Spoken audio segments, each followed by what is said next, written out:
નમસ્કાર UD news ગુજરાતીના social media platform પર આપ સૌનું સ્વાગત છે। સૌપ્રથમ અમારી ચેનલને સબસ્ક્રાઇબ કરજો એટલે આગામી દિવસોમાં જે પણ અપડેટ હોય તમારા સુધી પહોંચી શકે। આજે તારીખ છે 8 મે 2024। ત્યારે આજ ગુજરાતના જુદા જુદા માર્કેટયાર્ડમાં જીરાની કેવી આવક નોંધાઈ તેને લઈ વાત કરીશું।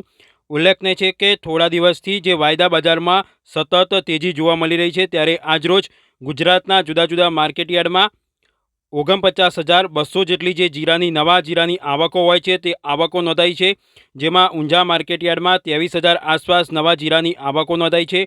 રાજકોટમાં 2,000 આસપાસ, જામજોધપુરમાં 200 આસપાસ, ગોંડલમાં 900, બોટાદમાં 1,000, જસદણમાં 600, હળવદમાં 5,000, મોરબીમાં 800, જામનગરમાં 1,700, વાંકાનેરમાં 400, અન્ય માર્કેટયાર્ડમાં 5,000, નોર્થ ગુજરાતમાં 5,500, કચ્છમાં 3,200 જેટલી જે આવકો હોય છે તે આવકો નોંધાઈ છે।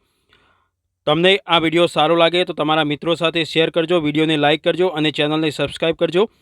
અને તમને શું લાગે છે આગામી દિવસોમાં આવકો વધશે કે ઘટશે, જીરાનો ભાવ વધશે કે ઘટશે, તે નીચે કોમેન્ટ કરી શકો છો અને પોતાનો જે અભિપ્રાય હોય છે તે અન્ય લોકો સાથે શેર કરી શકો છો। આભાર, ધન્યવાદ।